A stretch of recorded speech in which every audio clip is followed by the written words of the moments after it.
Hey guys, welcome back to my channel. It's VSG views again. और आज हम बात करने वाले हैं कि हमारे इंडिया में बरसात क्यों होती है।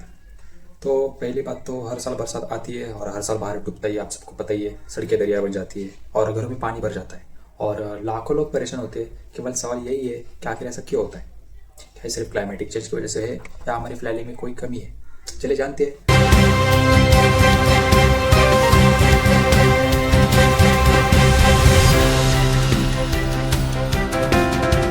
पहली बात तो हम लोग जाएंगे व्हाट इज IMD। तो IMD यानी कि इंडियन मेट्रोलॉजिकल डिपार्टमेंट। तो IMD ने बाढ़ और भारी बारिश की चेतावनी क्यों दी?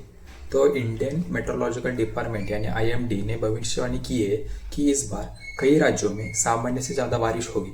मतलब भारत के जितने भी राज्य है उसमें बहुत बारिश होगी इस सीजन के लिए, इस साल के लिए। तो ऐसे में आते हैं नॉर्थ ईस्ट, ईस्ट और साउथ इंडिया में लगातार भारी बारिश की वजह से नदियां पहले ही तूफान पर है। और तो अभी सवाल आता है, दूसरा पॉइंट, इंपॉर्टेंट पॉइंट, दूसरा मुद्दा, भारत में हर साल बाढ़ आने के असली कारण। हम लोग हर साल देखते कि भारत में कहीं भी, पंजाब, कर्नाटका, महाराष्ट्र या हर जगह कहीं पे भी बाढ़ बहुत आता है। तो इसके कारण क्या है कि हम लोग कैपेबल नहीं है ये प्रॉब्लम सॉल्व करने के लिए। क्या इंडियन गवर्नमेंट के पास बजट नहीं है? कुछ नहीं है। लेकिन इसका मेन प्रॉब्लम ये जानते हैं। पहला, बेहतरी शहरीकरण। उसमें आता है शहर, नालों और प्राकृतिक जलमार्गों पर बना दिए गए, मतलब शहरों के जो निर्माण किया गया है वह प्राकृतिक जलमार्गों पर बना दिए गए। दूसरा आता है नदियों और झीलों पर कब्जा। बहुत इंडिया में आप देखोगे जहां पानी का बहाव होना चाहिए वहां कॉलोनियां और मॉल खड़े कर दिए गए। ज़्यादा से ज़्यादा पॉपुलेशन की वजह से ये आपको हर जगह, हर राज्य में, हर स्टेट में आपको ये दिखाई देने वाला है। तीसरा आता है कमज़ोर ड्रेनेज सिस्टम। थोड़ी सी भी बारिश की में भी सड़कों पर पानी भर जाता है।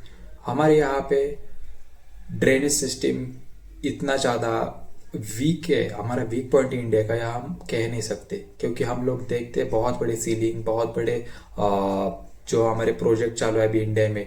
हम लोग कभी भी जाते हैं वहाँ पे हर कोई ना कोई तो मतलब प्रोजेक्ट ऐसा होता है, वो ड्रेनेज के कारण वो पूरा का पूरा बिगड़ जाता है और वो पूरा का पूरा इनकम्प्लीट रह जाता है। This thing needs to be solve as soon as possible. Fourth और मोस्ट इम्पॉर्टेंट, जंगलों की कटाई। जैसे जैसे बहुत बड़े शहर बढ़ रही है, बहुत ही पॉपुलेशन बढ़ रही है, तो लोगों को डिमांड और सप्लाई ज़्यादा हो चुका है और ज़मीनों के रेट आसमान छू रहे। तो पेड़ कम होने की वजह से बारिश का पानी सीधा बहकर नदियों में चला जाता है, जाने कि वहाँ से बाढ़ का प्रमाण ज़्यादा बढ़ जाता है और वहाँ पे पॉसिबिलिटी ज़्यादा हो जाती है बाढ़ आने के लिए। तीसरा और इम्पोर्टेंट है क्लाइमेट चेंज। अभी हम लोगों ने तो देखा है क्लाइमेट चेंज क्या होता है। क्लाइमेट चेंज बड़ा खराब प्लानिंग। असली दोषी कौन? हम किसको दोषी ठहराए? हम आपको दोषी ठहराए, गवर्नमेंट को दोषी ठहराए, या किसको दोषी ठहराए? क्लाइमेट चेंज का असली असर, मानसून अब पहले जैसा स्थिर नहीं रहा, क्योंकि मानसून आप लोगों को देखा है कभी लंबे सूखे तो कभी अचानक क्लाउड बस्टिंग जैसी बारिश हम लोगों ने देखा है। कभी कभी भरे बरसात में सूरज निकलता है। कभी कभी हम लोगों ने देखा है कि भरे जब बारिश गिरती है तो अचानक से सूरज निकलता है। समुद्र का स्तर बढ़ने से तटीय इलाकों में बाढ़ और चक्रवात ज़्यादा हो रहे हैं। तो मतलब ये जो प्रकृति का जो स्वभाव है ये बढ़ रहा है और ये बदल रहा है। इसी का कारण है क्लाइमेटिक चेंज। और खराब प्लानिंग का असर ये है कि जहाँ बारिश सामान्य है वहाँ भी ड्रेनेज सिस्टम फेल हो रहा है। फोर्थ इंपॉर्टेंट पॉइंट ये है कि बाढ़ का असर। जब बाढ़ आती है तो कौन क्या क्या होता है, क्या क्या प्रकृतियाँ सामने आती है जिससे हम लोग सुधार सकते हैं, हम लोग झेलते हैं या फिर सफ़र करते हैं। तो आम लोग, शहर और अर्थव्यवस्था में क्या क्या सुविधाएं होती है, क्या क्या सफ़र करना पड़ता है। तो आम लोगों में आता है तो घरों में पानी आता है, बिजली कट होती है, बीमारी जैसे डेंगू, कॉलेरा, ये सब तो आम लोग तो झेलना ही पड़ता है, क्योंकि जब भी बाढ़ आती है तो पहले सफ़र तो कॉमन पीपल ही करता है। उसके बाद आते हैं अर्थव्यवस्था। ये सब होने के बाद अगर अर्थव्यवस्था में फसल डूब जाती है, अरबों का नुकसान हो जाता है, जहाँ पे आपके एसेट जहाँ पे छूट जाते हैं, तब आपको अर्थव्यवस्था में थोड़ी सी नमी आ जाती है और आपको एक पोजीशन पे एक फैसला लेने के लिए आपको कमियां ढूंढनी पड़ती है। दूसरा आता है शहर।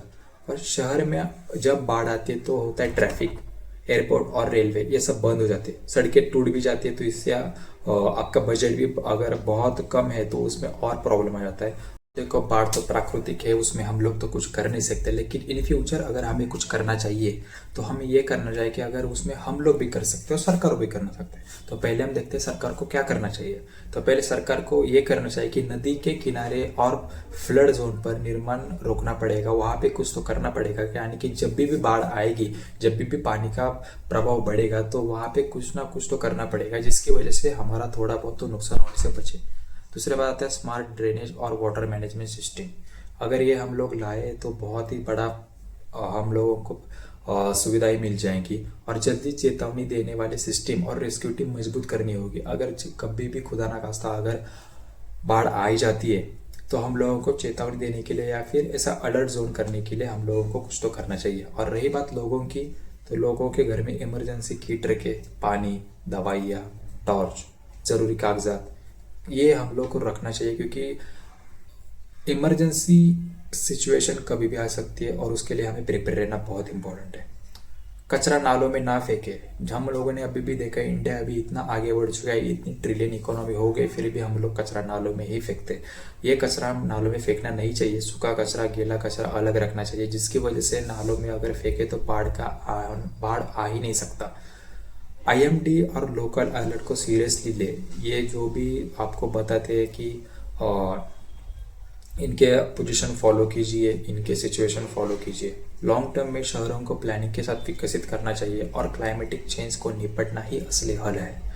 ये गाइस, यही थे वो असली कारण जिनसे भारत हर साल बाढ़ की पार झेलता है। जब हम क्लाइमेटिक चेंज को सीरियसली नहीं लेते और शहरों की प्लानिंग नहीं सुधारेंगे, तब तक हर साल मानसून एक नई त्रासदी लेकर आएगा। आपको यह लगता है भारत में बाढ़ का असली कारण क्या है? क्लाइमेटिक चेंज या हमारी लापरवाही? कमेंट में जरूर बताइए। Thank you guys.